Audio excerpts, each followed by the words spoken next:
वक्रतुंड महाकाय सूर्यकोटिसमप्रभ निर्विघ्नं कुरु मे देव सर्वकार्येषु सर्वदा अज्ञानतिमिरान्धस्य ज्ञानाञ्जनशलाकया चक्षुरुन्मीलितं येन तस्मै श्रीगुरवे नमः।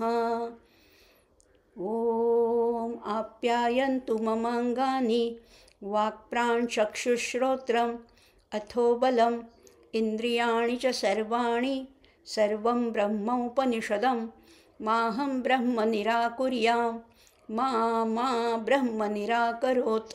अनिराकरणम् अस्तु अनिराकरणं मे अस्तु तदात्मनि निरते य उपनिषत्सु धर्माः ते मयि सन्तु। ॐ शान्तिः शान्तिः शान्तिः। ॐ भद्रं कर्णेभिः शृणुयाम देवाः भद्रं पश्येमाक्षभिर्यजत्राः स्थिरैरङ्गैस्तुष्टुवांसस्तनूभिः व्यशेम देवहितं यदायुः। ॐ स्वस्ति न इन्द्रो वृद्धश्रवाः स्वस्ति नः पूषा विश्ववेदाः स्वस्ति नस्तार्क्ष्यो अरिष्टनेमिः स्वस्ति नो बृहस्पतिर्दधातु। ॐ शान्तिः शान्तिः शान्तिः। नमस्कार श्रोते हो, माधवी रघुवीर या यूट्यूब चॅनलमध्ये आपणा सर्वांचं अतिशय मनापासून आणि सानंद स्वागत करत आहे। वेदांत वैभव या उपक्रमाच्या माध्यमातून आपण हे उपनिषदातलं वैभव समजावून घेतोय। ईश, केन, कठ, प्रश्न अशी 4 उपनिषदं आपली अभ्यासून झालेली आहेत आणि आता सुरू आहे ते मुंडक उपनिषद। मुंडक ह्याचाच अर्थ मस्तक। शरीरातलं उत्तम अंग कुठलं तर ते मस्तक आहे। त्याचप्रमाणे या शास्त्रामध्ये या श्रुतिग्रंथामधलं उत्तम अंग कुठलं आहे, उत्तम उपनिषद कुठलं आहे, हे मुंडक उपनिषद आहे, कारण ते मस्तकाची भूमिका बजावत आहे। या मुंडक उपनिषदाचे 3 मुंडक आहेत आणि त्या प्रत्येक मुंडकामध्ये 2-2 खंड आहेत। आपले 2 मुंडक आणि त्याच्यातले 2-2 खंड असे 4 भाग या मुंडक उपनिषदाचे अभ्यास करून झालेले आहेत आणि आज आपण त्याच्यातला 5वा भाग अभ्यासणार आहोत आणि तो आहे मुंडक तृतीयः मुंडकः आणि त्याच्यातला प्रथमः खंडः। 3ऱ्या मुंडकातला प्रथम खंडाला आज आपण सुरुवात करणार आहोत। मागच्या भागामध्ये मी म्हटलं होतं, अनेक लोकांचे मला कमेंट बॉक्समध्ये प्रश्न आले आहेत, काही शंका आल्या आहेत की थोडं अवघड वाटलं आहे। तुम्ही सांगत असताना समजल्यासारखं वाटतं, पण नंतर काहीच लक्षात राहत नाही। किंवा एका ताईंनी प्रश्न विचारला होता की मला ओळखायचं म्हणजे नेमकं काय करायचं। खरंच आहे, म्हटलं तर खूप अवघड आहे आणि म्हटलं तर ते आपलंच तत्त्वज्ञान आहे। आपल्यालाच ज्या मार्गाने जायचं आहे, ज्या उपनिषदाच्या पदचिन्हावरनं पावलं टाकत आपल्याला जायचं आहे, ते आपलंच आहे, जवळचं आहे आणि म्हणून तितकंसं अवघडसुद्धा नाही आहे। मला ओळखायचं म्हणजे काय आहे, माझी एक आवरणं काढून टाकायची आहेत। माझं घर मी सर्वस्व मानते। माझं घर, माझी मुलं बाळं, माझं जोडीदार, हे सगळं माझं सर्वस्व आहे, पण ते म्हणजे मी नाही आहे। मी याच्यापासून वेगळी आहे एवढं तर पटलं आहे। म्हणजे घर म्हणजे मी नाही। बरं, ही साडी म्हणजे मी आहे का नाही, माझी पर्स म्हणजे मी आहे का नाही, माझा लॅपटॉप म्हणजे मी आहे का नाही, मी याच्यापेक्षा वेगळी आहे। अजून आज जाऊया, माझा हात म्हणजे मी आहे का नाही, माझे डोळे म्हणजे मी आहेत का। मी जेव्हा म्हणते माझे डोळे, माझा हात, माझा कान, तेव्हा माझा म्हणतोय तेव्हा मी कोणीतरी वेगळा आहे। म्हणजे हात मी नाही, कान मी नाही, डोळा मी नाही, मी कुणीच नाही आहे। मग नेमकं काय आहे, मग माझं हृदय म्हणजे मी आहे का, नाही, हृदय हे सुद्धा एक अवयव आहे, ते इंद्रिय आहे। हृदय म्हणजे मी नाही, मन म्हणजे मी नाही, मी कोण आहे। आचार्यांनी सांगितलं आहे ना, मनोबुद्धी अहंकार चित्तानि नाहम न च श्रोत्रजिह्वे न च घ्राणनेत्रे न च व्योम भूमिर्न तेजो न वायुश्चिदानंद रूप शिवोहम शिवोहम। मी कोण आहे, फक्त चैतन्य आहे. चिदानंद हे माझं खरं स्वरूप आहे. पण चैतन्य नेमकं कसं डिफाईन कसं करायचं? चैतन्याची व्याख्या तरी काय आहे? सगळी ही चराचर सृष्टी ही चैतन्याने भरलेली आहे. त्याच्यातलं मी म्हणजे कोण तेच आज समजून घेणार. मागच्या भागामध्ये सुद्धा आपण 2 अतिशय महत्त्वाचे, दर्शनशास्त्राच्या दृष्टीने अतिशय महत्त्वाचे, म्हणजे ज्ञानी पंडित लोकांना अतिशय प्रिय असणारे 2 विशेष मंत्र पाहिले. भिद्यन्ते हृदयग्रंथी छिद्यन्ते सर्व संशयाः क्षीयन्ते चास्य कर्माणि तस्मिन् दृष्टे परावरे. त्या परावराचं, त्या परमेश्वराचं, त्या परमात्म्याचं, त्या सच्चिदानंद तत्वाचं दर्शन घडल्यानंतर काय होतं? सगळं चित्र स्पष्ट होतं. भिद्यन्ते हृदयग्रंथी, ज्या गाठी गाठी झाल्यात ना या हृदयाच्या पोकळीमध्ये, खूप गाठी आम्ही ठेवलेल्या आहेत. अज्ञानाच्या आहेत, संशयाच्या आहेत, नात्यांच्या आहेत, सगळ्या गाठी गाठी खूप आहेत. त्या सगळ्या सुटून जातात. एकदा त्याचं दर्शन झालं ना सगळं चित्र क्लिअर होतं. म्हणजे भिद्यन्ते हृदयग्रंथी छिद्यन्ते सर्व संशयाः, मनात खूप संशय आहेत, ते सगळ्याचं निराकरण होतं. क्षीयन्ते चास्य कर्माणि, सगळी कर्म आहेत ती क्षीण होऊन जातात. कर्माचा लोपच होतो, म्हणजे कर्मबंधन नाहीसं होतं. केव्हा?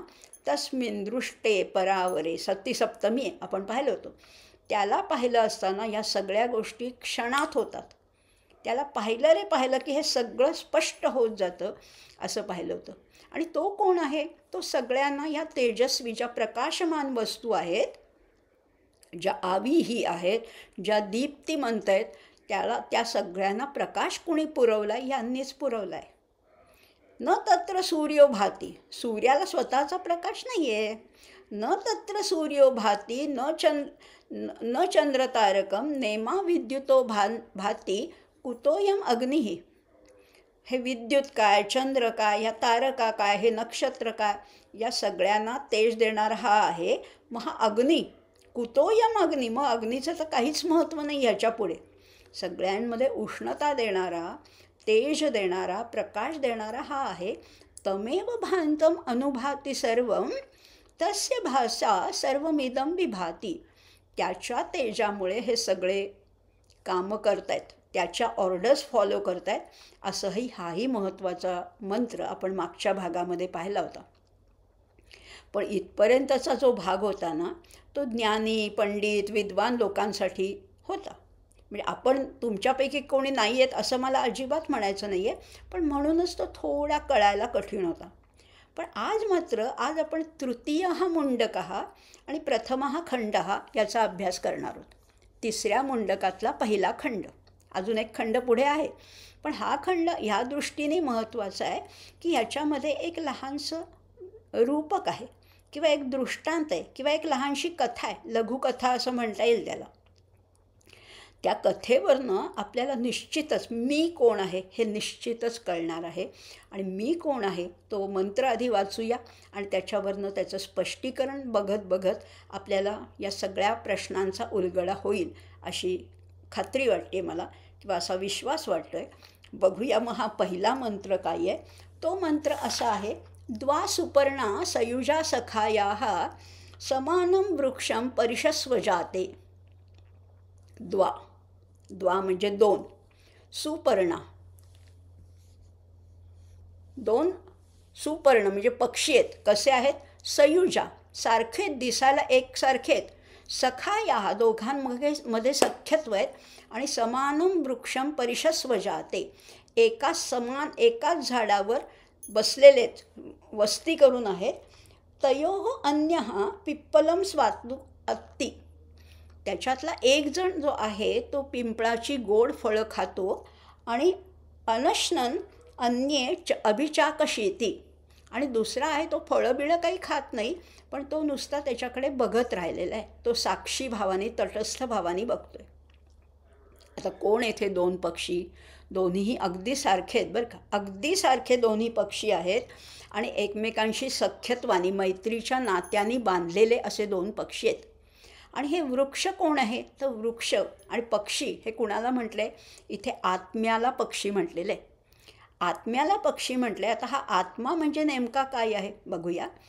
आत्मा जसं आपण भगवद्गीतेमध्ये पाहिलं होतं की तो काय करतो? वासांसी जीर्णानी यथा विहाय नवानी गृह्णाती नरोपराणी तथा शरीराणी विहाय जीर्णानी अन्यानी संयाती नवानी देही. त्या दुसऱ्या देहामध्ये प्रवेश करतो. जशी वस्त्र आपण नवीन परिधान करतो त्याप्रमाणे.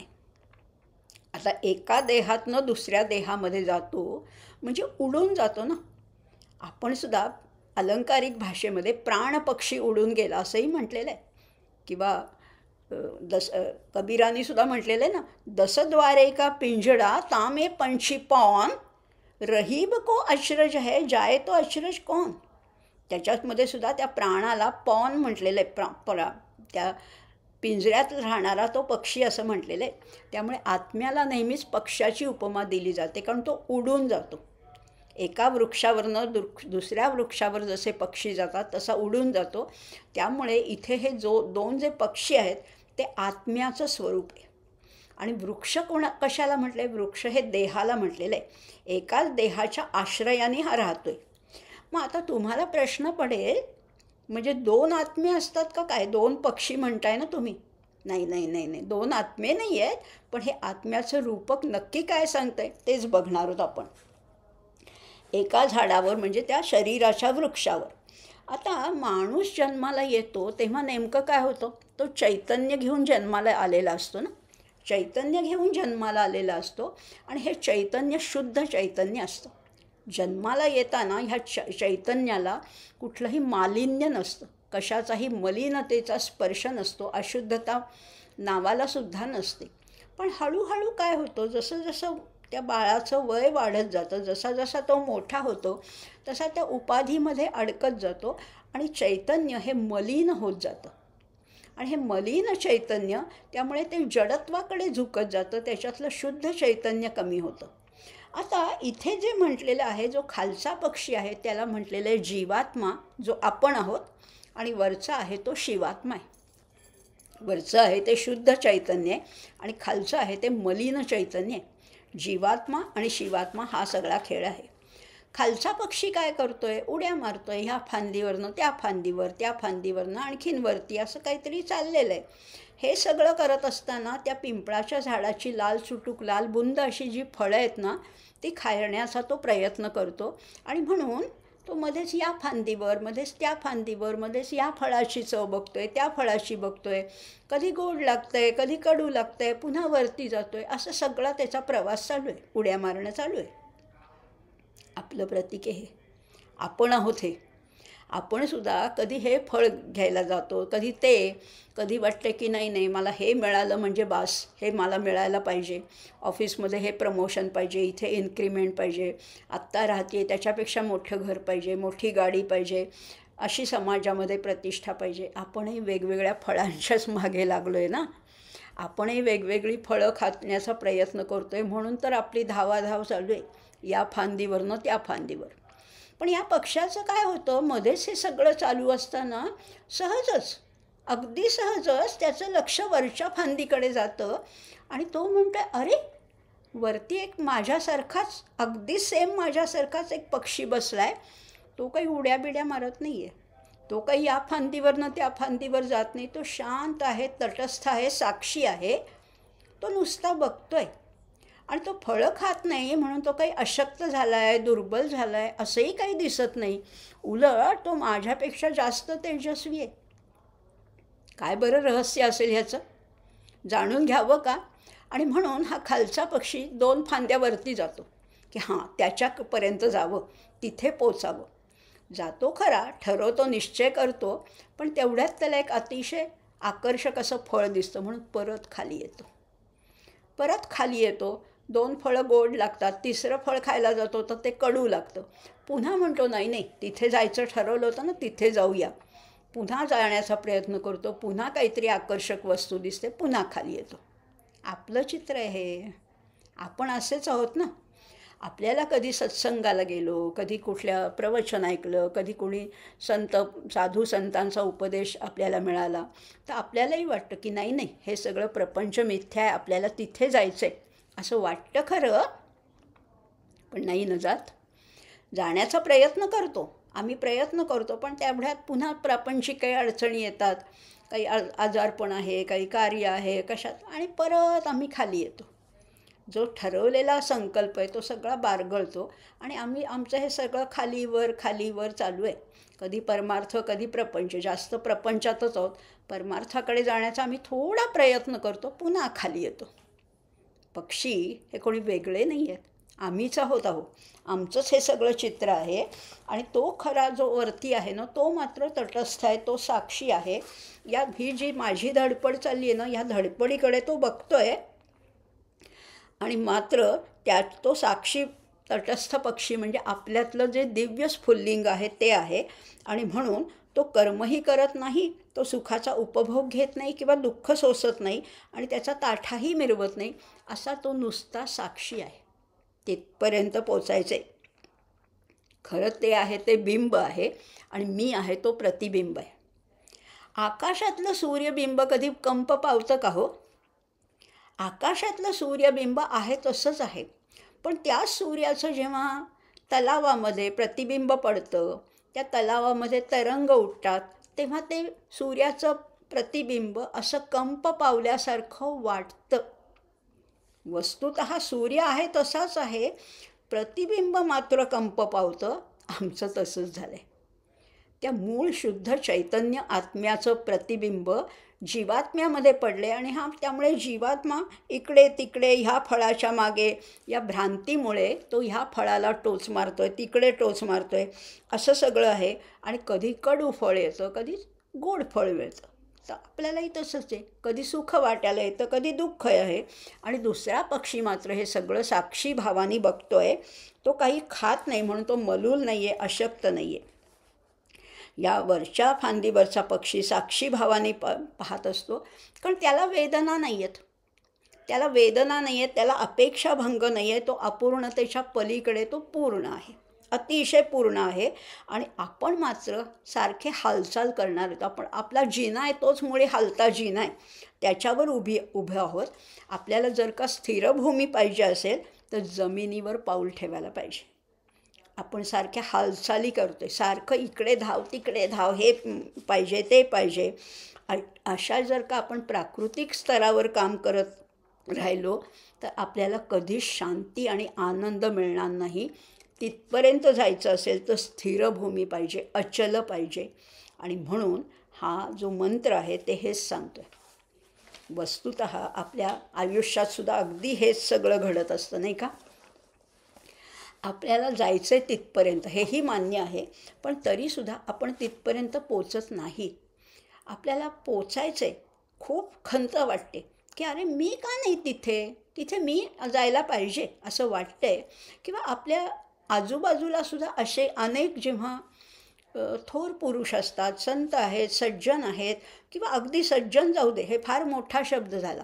आपल्याच आजूबाजूला, आपल्याच परिवारामध्ये सुद्धा एखादी व्यक्ती अशी वाटते आपल्याला आदर्श, की तिथपर्यंत तसं तरी मला व्हायला पाहिजे, पण होत नाही ना. आणि मग आपलंच आपल्याला कळतं, आपल्याला अनुताप होतो, आपल्याला पश्चात्ताप होतो आणि आपल्याला कळतं की अरे तसं व्हायला पाहिजे होतं, पण मी कसला आहे. मी हजार चिंतांनी हे डोके खाजवतो, तो कट्ट्यावर बसतो, घुमतो, शिळ वाजवतो. संदीप खरेंची फार सुंदर कविता आहे बरं का, फारच सुंदर कविता आहे. अगदी या दोन पक्षांचं वर्णन करणारी ही कविता आहे. काय म्हटलेलं आहे, मी हजार चिंतांनी हे डोके खाजवतो. खरंच आहे, सारख्या काळज्या आहेत, उद्या काय होईल, हे पाहिजे, तिथपर्यंत कसं पोचता येईल, सारखं चालू आहे. हजार चिंतांनी हे डोके खाजवतो, पण तो माझ्यासारखाच आहे. पण तो कसा आहे, तो कट्ट्यावर बसतो, घुमतो, शिळ वाजवतो. हे या दोन आत्म्यांचं वर्णन आहे.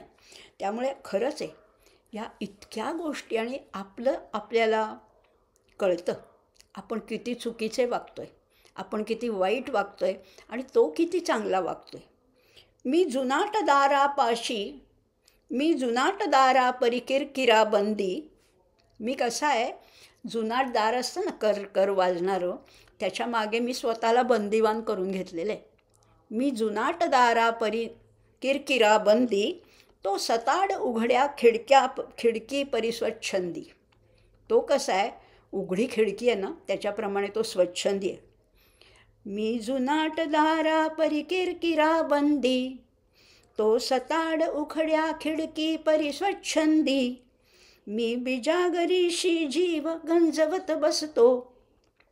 मी काय करतो, त्या गंजलेल्या बिजागरीशी खेळत बसतोय. तो लंघून चौकट पार निघाया बघतो. पण तो ह्या पलीकडे गेलेला आहे. मी ही सगळी माझ्या भोवती कुंपणं घालून घेतलेली आहेत, या भिंती घालून घेतल्या आहेत. तो मात्र हे सगळ्या चौकटी ओलांडून पलीकडे पोचतो, असं त्याचं वर्णन केलेलं आहे. काय सुंदर. संदीप खरेच्या कवितेमध्ये सुद्धा तुम्हाला ह्या पक्ष्याचंच वर्णन आढळेल. 2 गोष्टी आहेत. मी पायी रुतल्या काचांवरती चिडतो. पायात काचा टोचतायत म्हणून मी त्या काचांवर चिडतोय. मी पायी रुतल्या काचांवरती चिडतो, तो त्याच घेऊनी नक्षी वेगळी मांडतो. बघा तो काय करतो, त्याच काचा घेऊन तो त्याच घेऊनी नक्षी मांडून बसतो. मी डावरडीचा खात जिंकतो अंती, तो स्वच्छ मोकळ्या मुक्त मनाने हरतो. मी 1000 चिंतांनी हे डोके खाजवतो, तो कट्ट्यावर बसतो घुमतो शिळ वाजवतो. असं होता येईल का मला? मी रडकाय. मी चिडीचा डाव खेळतो आणि उगीचच जिंकल्याचा आव आणतो. पण तो हरला तरी मोकळ्या मनाने हरतो. मग मला त्याचा हेवा वाटतो. खरंच आहे, आपल्या चुका आपल्याला कळत असतात. सुधारण्याचा प्रयत्नही आपण करतो, पण पोचू शकत नाही. माझा अध्यात्माचा रोज नवा शृंगार. अध्यात्माच्याही मागे मी लागतो. माझा अध्यात्माचा रोज नवा शृंगार, लपतोन परी चेहरा आत भेसूर. वरतून मी खूप मेकअप करतोय, पण आतला माझा चेहरा किती भेसूर आहे मला माहिती आहे. माझा अध्यात्माचा रोज नवा शृंगार, लपतोन परी चेहरा आत भेसूर. तो फक्त ओढतो शाल नभाची तरीही. तो काही मेकअप करत नाही, तो फक्त एक नभाची शाल ओढतोय. तो फक्त ओढतो शाल नभाची तरीही, त्या श्याम निळ्याच्या मोर पिसापरी दिसतो. मी 1000 चिंतांनी हे डोके खाजवतो, तो कट्ट्यावर बसतो घुमतो शिळ वाजवतो.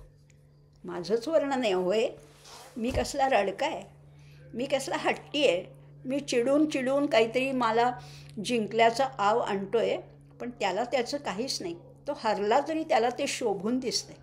काय वर्णन आहे हे. हा जीवात्मा आणि शिवात्म्याचा खेळ आहे. एकदा ही दृष्टी मिळाली ना की सगळीकडे तुम्हाला हे तत्वच दिसायला लागेल. अहो हेच तर संदीप खऱ्यांची मराठीतली कविता आहे. पण सिनेमातलं संगीतसुद्धा हेच सांगतं. म्हणजे अगदी सिनेमामध्ये सुद्धा हेच म्हटलेलं, मुझको कल की फिक्र सताती, वो बस आज का जश्न मनाता. मला उद्याची काळजी आहे, पण त्याला मात्र कशाचीच काळजी नाही. तो आजचा दिवस अतिशय सार्थकी लावतो आणि अतिशय योग्य प्रमाणामध्ये तो जगत असतो. मी मात्र रडकाय, मी मात्र अतिशय चुकीचं वागतोय. त्यामुळे ह्या सगळ्या गोष्टी आहेत, ह्या 2 पक्षांच्याच आहे. मी आत्ता कुठे आहे आणि मला कुठे पोचायचे. मी जीवात्मा आहे, पण मला शिव व्हायचे. जीव होऊन आपल्याला शिवापर्यंत पोचायचं असेल तर हे तत्वच लक्षात ठेवलं पाहिजे, हा मंत्रच लक्षात ठेवला पाहिजे आणि त्यामुळे आपल्याला तिथे पोचायचे. पण हा झाड एकच आहे बरं का. समाने वृक्षे पुरुषो निमग्नो अनिशया शोचती मुह्यमानः. आता काय म्हणते तर मुह्यमानः, मोहित झालेलो आहेत. आपल्याला कळतच नाही आहे नेमकं आपलं एम काय आहे, आपलं लक्ष काय आहे, आपल्याला ध्येय काय, पोचायचं आहे कुठे. आपण मोहित झालेत. 4 लोक असे म्हणतात, हे करा, बिझनेस करा, आम्ही चाललो. हे करा, इकडे इन्व्हेस्टमेंट करा, इकडे शेअर्स. आम्ही आपले कुठेही वाहवत जातो आहे. मोहित झालेलं आहे. जुष्टम यदा पश्यती अत्यम अनिशस्य महिनमानम इति वीतशोकः. पण तो वरचा पक्षी आहे ना, तो मात्र त्या कशाचा शोक करत नाही, कशाची इच्छा करत नाही. दोघांची वृत्ती वेगळी आहे, गती वेगळी आहे, असं सगळं वेगळं आहे. खालचा पक्षी हा देहालाच मी समजतोय, ऐहिक गोष्टीमध्ये रमतोय, सुखाच्या आशेमागे धावत सुटतोय, फळांमागून फळं खाण्याचा प्रयत्न करतोय, पण समाधान नाही, शांती नाही, पराधीन आहे, हतबल आहे आणि म्हणून दुःखी आहे. आता ह्या सगळ्या त्याला गोष्टी घडत असतात. पण जसजसा हा ऐहिकाबद्दलचा मोह सुटत जातो, चित्त शुद्ध होत जातं, तसतसे त्याचे भ्रम दूर होतात. लक्षात घेऊया, हे सगळं जे आहे हे सगळं दुःखमूलम आहे. ज्या ज्या गोष्टी मला आत्ता सुख देणाऱ्या वाटत आहेत त्या सगळ्या दुःखाला कारणीभूत आहेत. हे जेव्हा कळतं तेव्हा भ्रांती दूर होते आणि आपल्याला त्या वरचा ओढ लागते, वरच्या त्या शिवात्म्याकडे जाण्याची ओढ लागते. तो कसा आहे? तो अशक्त नाही आहे, तो दुर्बल नाही आहे, तो मलूल नाही आहे. तिसरा मंत्र सांगतो, यदा पश्यः पश्यते रुक्मवर्णः कर्तारमीशं पुरुषं ब्रह्मयोनिं तदा विद्वान पुण्यपापे विधूय निरंजनः परमं साम्यमुपैति. आता द्रष्टा, इथे काय म्हणलेले, द्रष्टा जेव्हा विश्वकर्मा अशा ब्रह्मदेवाचं अधिष्ठान असणाऱ्या स्वयं तेजस्वी, सर्वांचा कर्ता आणि अधिपती अशा पुरुषाला जाणतो, तेव्हा तो निष्कलंक असा विद्वान आपली सगळी पाप पुण्य धुवून टाकतो. विद्वान पुण्य पापे विधूय, सगळी नाहीशी करतो आणि मग ती परमश्रेष्ठ अशी साम्यावस्था प्राप्त करून घेतो. यदा पश्यः पश्यते रुक्मवर्णः. रुक्म, काय सुंदर शब्द आहे. रुक्मिणी नाव माहिती आपल्याला. रुक्म म्हणजे सोनेरी, झळझळता असा रंग आहे त्याचा. खालचा पक्षी जेव्हा त्या वरच्या पक्षाच्या वैभवाकडे आकर्षित होतो तेव्हा त्याला स्वतःच्या कमीपणाची, असहाय्यतेची जाणीव होती.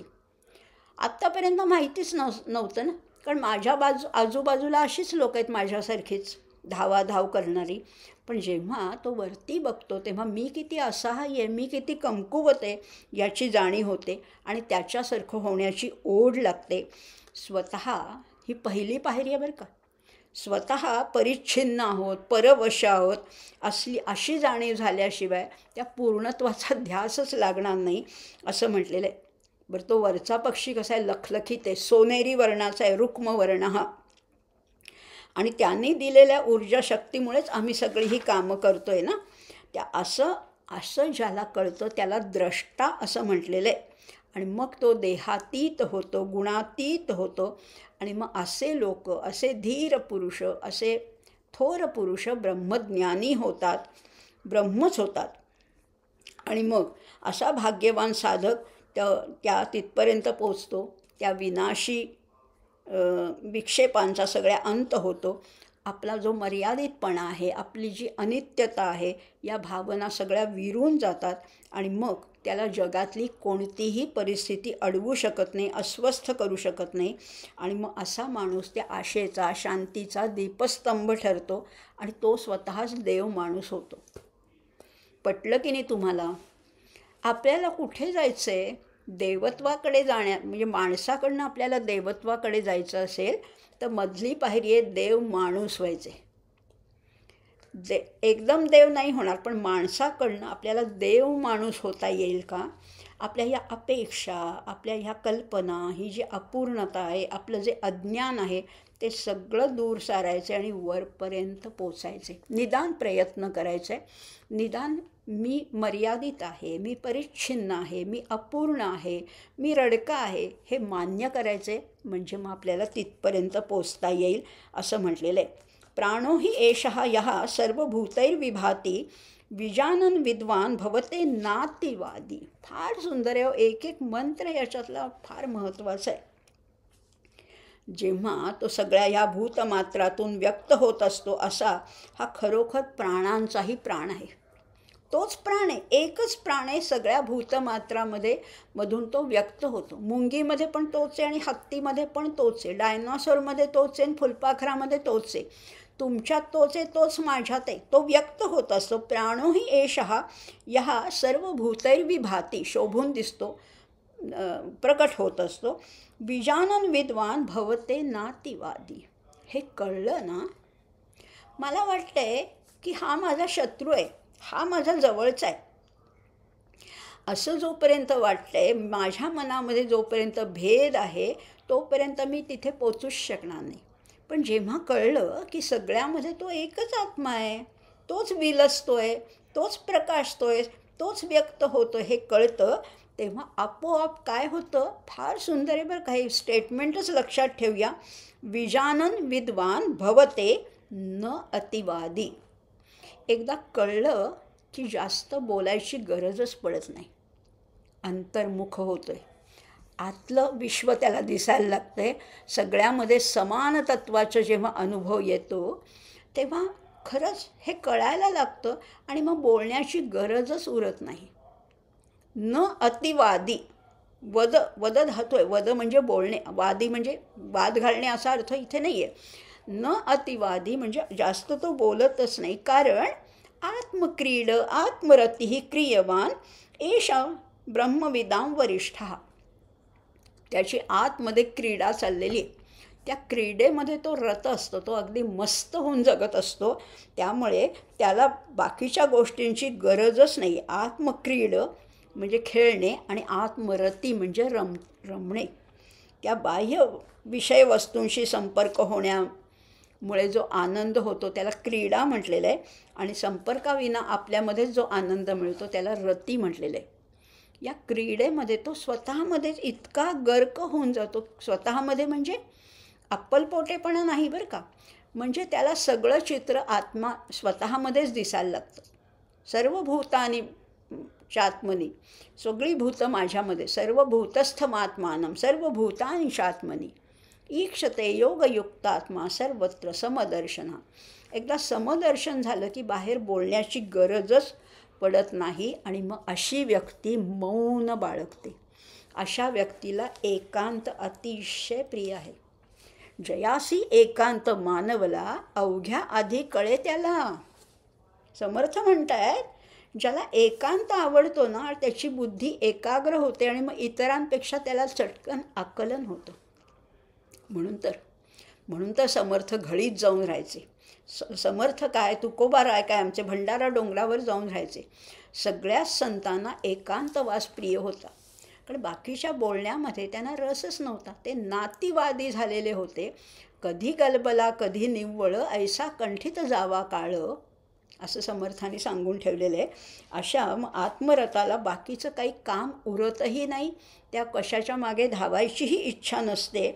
कुर्याद विद्वांस तथासक्तश्चिकीर्षुर लोकसंग्रहम. त्यामुळे लोकसंग्रह करायचा असेल तर आधी एकांत सांभाळला पाहिजे, आणि मग अशा क्रियावान पुरुषांच्या आशीर्वादामुळेच आज संस्कृती आणि सभ्यता ही टिकून आहे, असंही म्हटलेलं आहे.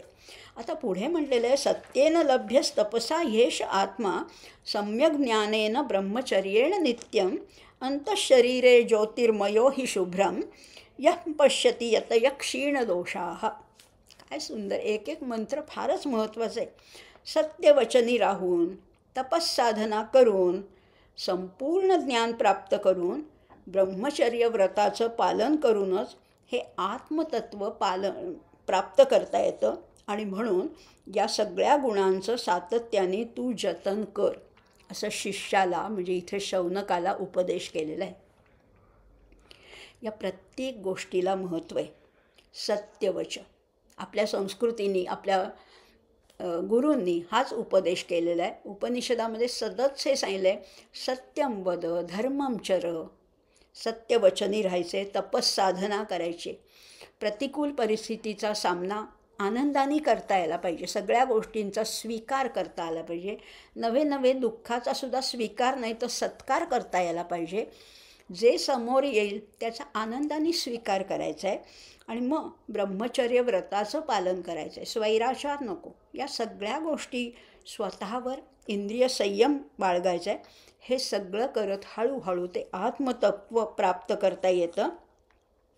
आणि असा जो निष्कलंक आहे अशा त्या तेजस्वी आत्म्याला, त्या शुद्ध चैतन्याला जे स्वतःच्या आतमध्ये पाहतात, यम पश्यन्ति यतयः क्षीणदोषाः, असे जे यती आहेत ना, ज्यांच्यातले दोष, ज्यांच्यातली पापं नाहीशी झालेले आहेत, त्या अंतःशरीरे, आपल्या शरीराच्या आतमध्ये ज्योतिर्मयो हि शुभ्रम पश्यन्ति, त्या ज्योतिस्वरूप अशा आत्मतत्वाला पाहतात, असंही म्हटलेलं आहे.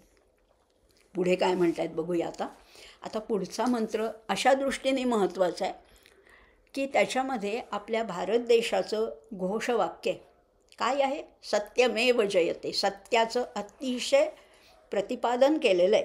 पण इथे शब्द काय आलेला बघा बरं का, थोडं वेगळं वाटेल तुम्हाला कदाचित. सत्यमेव जयती न अनृतम.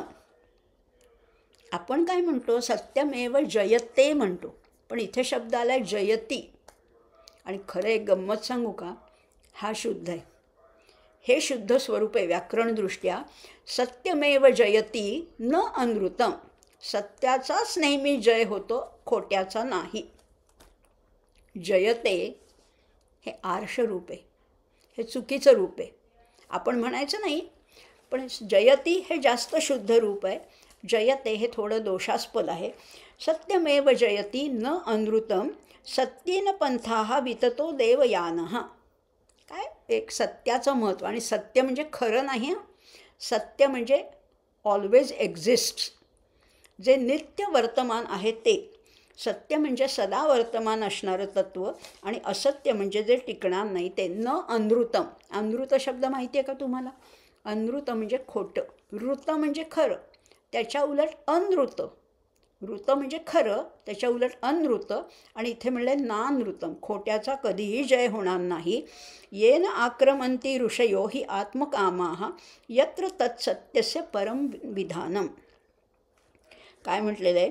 देवयान मार्ग हा सत्याने स्पष्ट होतो आणि जीवनातील संकट आपोआप नाहीशी होतात, सत्यामुळे नाहीशी होतात. बघा, व्यवहारात सुद्धा बघतो आपण, खरं बोललं की निश्चितपणाने कधी ना कधी, किंवा आपण सिनेमामध्ये बघतो की नेहमी सत्याचाच जय होतो. कधी कधी वाटतं की सत्य झाकोळलं जातं आहे, सत्यावर पुटं चढलेली आहेत, किंवा सत्याचा कधी कधी पराभव होतो असं वाटतं, पण होत नाही.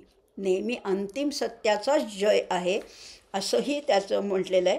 त्यामुळे हा वर जायचा असेल तर तो देवयान मार्गच सांगितलेला आहे. या मार्गाने आत्मतुष्ट ऋषी नेहमी जातात, जे संतुष्ट आहेत स्वतःमध्ये. आमची संतुष्टी बाहेरच्या गोष्टीवर अवलंबून असते. हे मिळालं तर मला आनंद होईल, मला हे खायला मिळावं, हे कपडे मिळावेत, अशी साडी पाहिजे. ह्यांचं तसं नाही. हे आत्मतुष्ट ऋषी आहेत, ते ह्या मार्गाने जातात कारण त्यांना कुठल्या इच्छाच उरलेल्या नाही आहेत, ज्यांचं बाह्य आकर्षण संपलं आहे. असे श्रेष्ठ ऋषी हे केवळ सत्याच्या मार्गाने त्या धामापर्यंत जाऊन पोचतात आणि त्याच्याशी एकरूप होतात. त्यांना पुन्हा येणं जाणं नाही, परत यावं लागत नाही. आणि हेच आयुष्याचं खरं तर ध्येय असायला पाहिजे. असंही म्हटलेलं आहे, येन आक्रमन्ति ऋषयो हि आत्मकामाः यत्र तत्सत्यस्य परम विधानम. ते सगळ्यात शेवटचं ठिकाण आहे असंही म्हटलेलं आहे. पुढे म्हटलेलं आहे, बृहच्च तत् दिव्यम अचिंत्य रूपम सूक्ष्माच्च तत् सूक्ष्मतरम विभाती दूरात सुदूरे तत् इह अंतिकेच पश्यत्सु इह एव निहितम गुहायाम. ते कसं आहे? बृहत एक शब्द बघणार होतं. बृहत म्हणजे मोठं, विशाल. बृहत म्हणजे याच्यापेक्षा मोठं काही नाही, हे सगळ्यात मोठे. बृहच्च तत्, ते कसं आहे? दिव्य आहे, स्वयंप्रकाशी आहे, प्रकाश घन आहे. त्याच्या पलीकडे म्हणजे आपल्याला कुठल्याही प्रकाशित गोष्टींना बाहेरनं सप्लाय करावा लागतो. निरांजनाला काहीतरी तेल लागतं, वात लागते, काडी लागते, काहीतरी पाहिजे. अगदी इलेक्ट्रिकचा दिवा असेल तरी त्याला काहीतरी इलेक्ट्रिसिटी पाहिजे. पण हे तसं नाही, हे दिव्य आहे, म्हणजे स्वयंप्रकाशी आहे, अचिंत्य रूपम आहे, याचं चिंतनच करता येत नाही. जे अनुर्वचनीय, अनुर्वाच्य ब्रह्म आहे, त्याचं अतर्क्य आहे, अज्ञेय आहे. म्हणजे तुम्ही कुठले गुणधर्म लावाल, कॅरेक्टरिस्टिक्स काय काय आहेत तुमच्याकडे, त्या सगळ्या लावल्या तरी ह्याचं वर्णन करता येत नाही असा तो आहे. त्यामुळे अचिंत्य रूपम आहे. सर्व सर्व ब्रह्मांड व्यापणारा तोच आहे. अनंत कोटी ब्रह्मांड व्यापून तो उरलेला आहे. खरंच आहे, सगळ्या सृष्टीला स्थिरचर व्यापुनी अवघे तो जगदात्मा दशांगुळे उरला असा तो आहे. त्यामुळे ब्रह्मांडाच्या आत आहे, बाहेर आहे असा तो. सूक्ष्माच तत्सूक्ष्मतरम विभाती, सूक्ष्मापेक्षाही सूक्ष्म आहे. तुमच्या सूक्ष्मदर्शक यंत्राखाली, अगदी मायक्रोस्कोपखाली तुम्हाला सूक्ष्म जीव दिसतील, पण त्याहीपेक्षा सूक्ष्म हा आहे. त्यामुळे त्याची कल्पनाही करता येत नाही. बरं, तो मोठ्यात मोठा आहे, सूक्ष्मात सूक्ष्म आहेत, दूरात सुदूर आहे. किती दूर आहे? खूप लांब आहे, सुदूर आहे. तद इह अंतिकेच. बरं, जवळ किती आहे म्हणाल? आत्ता तर म्हणलात ना दूर आहे. अहो, पण फारच जवळ आहे तो. जवळ म्हणजे किती जवळ? मागच्या वेळेस आपण पाहिलं होतं, हा देह मला जवळ आहे, पण ह्या देहापेक्षाही तो जवळ आहे. त्या इतका जवळ आहे. मनाची धाव जिथपर्यंत पोचू शकेल त्याच्या पुढेही तोच आहे. आणि मनाच्या आत आत आतल्या कप्प्यामध्ये सुद्धा तोच आहे. इतका जवळ असून, आमच्या कणाकणात भरला असून सुद्धा पश्यत्सु इह एव निहितम गुहायाम, तरीही आम्हाला तो दिसत नाही. कारण तो हृदयाच्या गुहेमध्ये लपून बसलेला आहे, दडलेला असा तो आहे. न चक्षुषा गृह्यते. बरं, आमची इंद्रिय चांगली सक्षम आहेत. अहो, माझे डोळे चांगले तीक्ष्ण आहेत, कानाने छान ऐकू येते. नाही होत, त्याचा काहीच उपयोग नाही. न चक्षुषा गृह्यते न अपि वाचा. डोळ्यांनी त्याचं ग्रहण करता येत नाही, वाचेनी त्याचं वर्णन करता येते. न अन्यैहि देवैहि तपसा कर्मणा वा. अन्यैहि देव, इतर इंद्रियांनी त्याची चव बघता येते का? त्याचा स्पर्श जाणवतं का? नाही नाही नाही नाही, कशानेच तो नाही. तपाचरणाने तो नाही, कर्मकांडाने त्याला शोधता येत नाही. ज्ञानप्रसादेन विशुद्ध सत्व तत्तुम तम पश्यते निष्कलम ध्यायमानः. मात्र कुणाला सापडतो? सगळ्यांनाच सापडत नाही असंही नाही. जे नियमित ध्यानसाधना करतात अशा साधकाला हा निष्कल आत्मतत्वाचा साक्षात्कार घडू शकतो. ही फॅक्ट आहे, ही वस्तुस्थिती आहे, असंही त्याचं वर्णन केलेलं आहे. मग वाणीने आता एवढं आम्ही उपनिषदाचा अभ्यास करतोय, हे शब्दांनीच व्यक्त करण्याचा प्रयत्न करतोय, सापडतोय का तो? नाही ना. शब्द काय आहे शेवटी? हे मनाने अनुभवलेल्या अनुभवांचं प्रतीक आहे. शब्दाने आपण सांगतो ना, मी हे पाहिलं, मी हिमालय पाहिला, मी युरोपला गेले होते, मी असं पाहिलं, किंवा एक काहीतरी चमत्कारिक दृश्य पाहिलं, तर आम्ही त्या अनुभवाचं वर्णन शब्दातून करतो. पण इथे अनुभवच नाही. आणि जेव्हा अनुभव घेतो तेव्हा तेच तुम्ही होऊन जाता. त्यामुळे त्याचं वर्णन करताच येत नाही. गूढ अनुभवाचं वर्णन करायला कधीकधी शब्दही अपुरे पडतात. तर मग हे आत्मतत्व वाणीने कसं काय वर्णन करता येणार? म्हणून त्याचं वर्णन करता येत नाही. यज्ञयागाने येईल का? कर्मकांडाने येईल का? नाही, कशानेच होत नाही. तर हे म्हणून तर म्हटलेलं आहे, नायम आत्मा प्रवचनेन लभ्या न मेधया न बहुधा श्रुतेन यम एव एष वृणते तेन लभ्या तस्यैष आत्मा विमृणते तनुं स्वाम. त्यामुळे हा प्रवचनाने खूप बुद्धिमत्ता आहे म्हणून सापडेल का? नाही, तो केव्हा सापडतो? त्याची कृपा होईल तेव्हाच तो आपल्याला भेटतो. त्यांनी आपल्याला निवडावं लागतं. मी त्याला निवडून चालणार नाही, त्यांनी मला निवडायला पाहिजे. आणि त्यांनी निवडण्यासाठी केवळ ध्यान साधना हेच आहे. त्याची कृपा झाल्याची लक्षण म्हणजे द्वैत भावना जाते, भेदच नाहीसा होतो. आमचे आचार्य तर म्हणतात, ज्ञान अभेद म्हणजे ज्ञान आणि भेद म्हणजे अज्ञान. जोपर्यंत तुम्हाला भेद दिसतोय ना, तोपर्यंत अज्ञान गेलं नाही आहे. अभेद व्हायला पाहिजे असंही म्हटलेलं आहे. असं हे ब्रह्म आहे, याला आकार नाही, याला अवयव नाही. त्यामुळे ध्यानाखेरीज त्याचा ठाव लागणं शक्य नाही. आता निराश होण्याचं काहीच कारण नाही. आता आपल्याला कळलं आहे ना, गोष्टी कुठल्या टाळायच्या आणि कशाचा पाठपुरावा करायचा, फॉलोअप कशाचा ठेवायचा आणि काय आपल्याला रिजेक्ट करायचे, हे तरी निदान कळलं. इथपर्यंतच पोचलो आहे आपण. अजून जमलं आहे असं नाही म्हणता येणार, पण कळलं, निदान थोडं कळलं की ह्या सगळ्या भौतिक ऐहिक गोष्टीमध्ये सुख लाभणार नाही आहे. आणि जे लाभेल ते सगळं अशाश्वत आहे, ते चिरंतन टिकणारं नाही आहे. चिरंतन सुखाचा जर का ध्यास घ्यायचा असेल, तिथपर्यंत पोचायचं असेल, तर त्या वरच्या पक्षापर्यंत मला जायला पाहिजे, त्याच्यासारखं व्हायला पाहिजे. अशक्य अजिबात नाही आहे. अवघड आहे, अशक्य अजिबात नाही आहे. कारण असं म्हटलेलं आहे पुढच्या 9व्या मंत्रामध्ये, एषः अणुः आत्मा चेतसा वेदितव्यो यस्मिन् प्राणः पंचधा संविवेश प्राणैश्चित्तं सर्वमोतं प्रजानां यस्मिन् विशुद्धे विभवती एष आत्मा. ज्या शरीरामध्ये प्राणशक्ती 5 प्रकारांनी प्रवेश करून राहिलेली आहे ना, माझ्या शरीरात प्राण आहे आणि 5 प्रकारांनी आहे, अशा शरीरात हा सूक्ष्म आत्मा शुद्ध चित्ताने जाणायचा आहे. 5 ज्ञानेंद्रिय आहेत माझ्या. त्या माणसाचं सगळं चित्त सुद्धा प्राणशक्तीने पूर्ण भरलेले आहे. अशा विशुद्ध चित्तामध्ये हा आत्मा प्रकाशतो. यस्मिन विशुद्धे विभवती, विभवती म्हणजे शोभून दिसतोय. एष आत्मा शोभून दिसतोय. पंचप्राण आहेत माझ्या शरीरामध्ये, पण त्या शुद्ध तत्वाचा शोध घ्यायचा आहे. आता मन आणि बुद्धीने हे शक्य नाही आहे, कारण मनाला सुद्धा काहीतरी लिमिट आहे, बुद्धीला सुद्धा काहीतरी मर्यादा आहे. त्यामुळे त्याची अनुभूती घेता येणार नाही. आणि म्हणून या सगळ्याच्या पलीकडे आपल्याला जायचं आहे.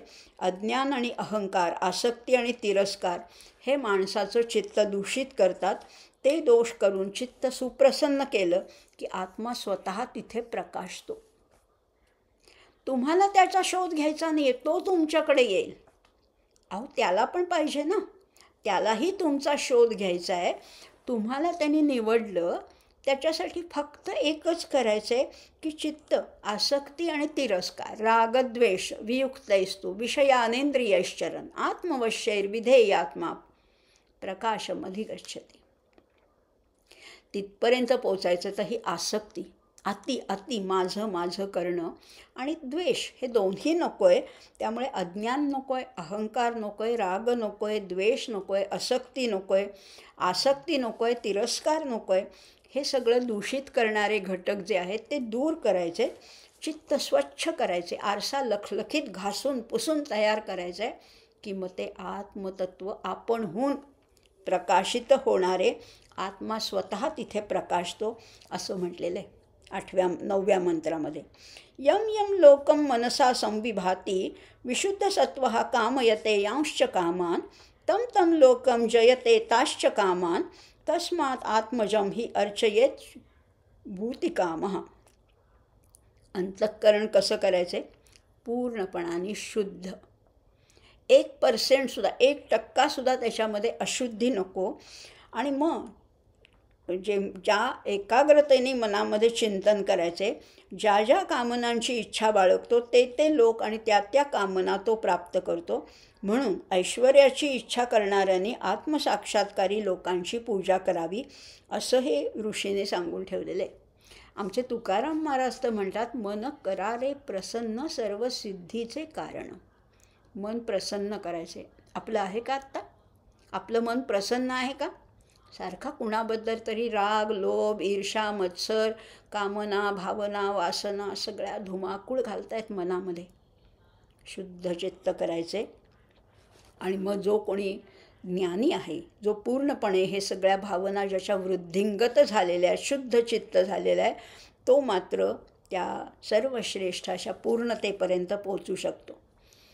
ह्याच कृपेला हा आत्मा प्रकाशतो ना, त्याला नावं मात्र वेगवेगळी आहेत. भाविक भक्तजन म्हणतात की ईश्वराची कृपा झाली. वेदांती म्हणतात की आत्मशक्ती प्राप्त झाली. आणि योगाभ्यास करणारे जे लोक आहेत, योगीजन जे आहेत, ते म्हणतात की हे सगळं कुंडलिनीचं वैभव आहे. नावं वेगवेगळी आहेत. भक्त भाविक म्हणतात की अहो नाही हे झालं, ही सगळी ईश्वराची कृपा आहे. वेदांती म्हणतात नाही ही आत्मशक्ती मला प्राप्त झाली आहे. आणि योगाभ्यासी म्हणतात हे सगळं कुंडलिनीचं वैभव आहे. म्हणजे क्रिया एकच आहे किंवा घटना एकच आहे, त्याचं काय म्हणतात प्रगटीकरण किंवा त्याचे इम्प्लिमेंटेशन वेगवेगळं आहे, असा पोचलेला जो महात्मा आहे तो सगळ्यांवरती अनुग्रह करतो आणि सगळ्यांमध्ये एकतत्व किंवा एकामध्ये सगळ्यांना पाहतो. सर्वभूतस्थमात्मानं सर्वभूतानि चात्मनी. आणि ज्यांनी त्या परब्रह्माचा खरंच अनुभव घेतला आहे की तो जाणतो की तो म्हणजे मीच आहे, मी म्हणजे तो आहे आणि तो म्हणजे मी आहे, माझ्यात आणि त्याच्यात किंचितही भेद नाही असं जाणतो. आणि त्या परब्रह्माच्या ज्या शक्ती आहेत त्या सगळ्या त्याला प्राप्त होतात ऑटोमॅटिकली. सत चित आनंद तोच आहे आणि सगळ्या शक्ती ह्या त्याच्यामधनंच आलेल्या आहेत. कुठलीही शक्ती घ्या, तुम्ही नाव घ्या, ती सगळी त्याच्यामधनंच आहे. आणि ह्या सगळ्या शक्ती त्या साधकाला किंवा आता सिद्ध झालेला आहे, साधक राहिला नाही, आता तो सिद्ध झाला आहे, अशा पुरुषाला त्या सगळ्या प्राप्त होतात. आणि मग अशा लोकांच्या मध्यात क्षुद्र काहीतरी प्रसिद्धी मिळावी, ह्यांनी कौतुक, असं काही राहत नाही. अशाश्वत गोष्टीमध्ये त्यांना रसच उरत नाही. पण वैश्विक सुखासाठी त्यांच्या मनामध्ये काही इच्छा स्फुरतात. म्हणून तर ब्रह्मस्वरूप झालेल्या ज्ञानेश्वरांनी पसायदान मागितलं. स्वतःसाठी मागायचं काही उरलं आहे का? ती इच्छाही उरत नाही. आणि जे काही मागायचे ते सगळ्या जनकल्याणासाठी मागायचे. त्यामुळे दुरितांचे तिमिर जावो, विश्वस्वधर्म सूर्य पाहो, जो जे वांछील तो ते लाहो प्राणी जात. माऊलींनी मागितलं काय? पसायदान. स्वतःसाठी नाही, सगळ्या विश्वासाठी, विश्वात्मक्या देवाजवळ हे सगळं मागितलं आहे. ही विश्वकल्याणाची प्रार्थना आहे, कामना आहे. आणि मग पण नेमकं काय होतं? खरंच आहे, ह्या सिद्धी जरी प्राप्त झाल्या, ह्या शक्ती प्राप्त झाल्या, तरी त्याचा वापर काहीतरी प्रसिद्धीसाठी नाही करायचा. सिद्धी या 8 सिद्धी आहेत आणि 9वी आहे ती प्रसिद्धी आहे. सिद्धींचा वापर कधीही प्रसिद्धीसाठी करायचा नाही किंवा चमत्कारासाठी करत नाहीत संत. किंवा समर्थांनी सुद्धा काही जे चमत्कार केलेत त्याच्याबद्दल आहे, किंवा अगदी त्या एका प्रेताचं सुद्धा त्याला जीवदान देऊन त्याला पुन्हा आयुष्य प्रदान केलं. पण समर्थ शेवटी म्हणतात की माझी निस्पृहता गेली तुझे पायी. असं करत नाहीत संत, शक्यतो हे सगळं करत नाहीत. उलट असं करताना त्यांना मनातनं दुःख होतं. आणि आपल्यासारखे लोक जेव्हा संतांकडे जातात आणि काहीतरीच मागतात, काय मागायचं आहे? आत्मज्ञान मागायचे, किंवा आपल्याला त्या साक्षात्कार किंवा सायुज्यतेपर्यंत खरं पोचायचं असेल, आपण काहीतरीच मागतो की माझ्या मुलीचं लग्न कधी होईल, हे माझी नोकरी गेली आहे तर ती परत कधी मिळेल, किंवा ह्या काहीतरी गोष्टी, प्रपंचातल्या गोष्टी मागू नयेत. संतांकडे गेलात तर काहीच मागू नका. उलट फक्त माझं चित्त शुद्ध होईल, माझा अहंकार कसा जाईल असं मागायचं असतं खरं म्हटलं तर ह्या लोकांकडे. गोंदवलेकर महाराज तर म्हणतात, आम्ही दुकान घातलं आहे केशर कस्तुरीचं, पण गिऱ्हाईक सगळं आहे ते हिंगमिऱ्याचं गिऱ्हाईक आहे. खरंच आहे, केशर कस्तुरी सोडून तुम्ही हिंगजिऱ्यामध्ये अडकताय. नको. आपल्याला तिथपर्यंत पोचायचं असेल तर ह्या बाकीच्या प्रापंचिक कामना, वासना, भावना, आसक्ती हे सगळं काढून टाकायचं आहे. खरा जो साधक आहे तो ईश्वराचं ऐश्वर्य अनुभवून इच्छतो. आजसुद्धा असे महात्मे आहेत आणि ते उदारपणाने सगळं तसं द्यायला तयार आहेत. आपली तशी इच्छा पाहिजे, आपली तशी भावना पाहिजे. आपल्याला कळायला पाहिजे की आपलं हित कशात आहे, आपलं कल्याण कशात आहे, आपलं श्रेयस कशात आहे. हे न कळता आपण जर का प्रेयसाच्या मागे धावत सुटलो तर त्या जीवात्म्यासारखी, त्या खालच्या पक्षासारखीच आपली अवस्था होणार आहे. कधी पोचणार वरती? ह्या आजच्या उपनिषदाच्या ह्या तिसऱ्या मुंडकातल्या पहिल्या मधनं आपल्याला एवढं तर नक्कीच कळलेलं आहे की मी खालच्या फांदीवर आहे, मी त्या आसक्तीमध्ये, त्या गोड फळामध्ये गुंतलेलो आहे. पण मला त्या शिवात्म्यासारखं व्हायचं आहे. ह्या जीवाचं आणि शिवाचं मिलन होईल तेव्हा मीच तो होणार आहे. तो रुक्मवर्ण, तो सोनेरी तेजस्वी पक्षी मीच होणार आहे. अशीच आपण ह्या उपनिषदातनं शिकवण घेऊया. आपल्याला स्वतःला घडवण्याचा थोडाफार तरी प्रयत्न करूया. निदान ह्या बाकीच्या ज्या गोष्टी माझ्या मार्गामध्ये अडथळा आणत आहेत त्या निदान दूर करण्याचा एक हळूहळू का होईना प्रयत्न करूया. आणि हेच या उपनिषदाचं फलित आहे, या मुंडक उपनिषदातलं. आज आपण तिसऱ्या मुंडकातला पहिला खंड पाहिला. पुढच्या वेळेला याचा शेवटचा भाग आपण बघणार आहोत मुंडक उपनिषदाचा. आता मात्र आज इथेच थांबूया. ह्याचा 5वा भाग आज आपण पाहिला. आता शेवटचे 2 शांती मंत्र म्हणूया आणि समारोप करूया. ओम स्वस्ति प्रजाभ्यः परिपालयन्तां न्याय्येन मार्गेण महीं महिषाः गोब्राह्मणेभ्यः शुभमस्तु नित्यं लोकाः समस्ताः सुखिनो भवन्तु. ओम पूर्णमदः पूर्णमिदं पूर्णात् पूर्णमुदच्यते पूर्णस्य पूर्णमादाय पूर्णमेवावशिष्यते. ओम शांति शांति शांति.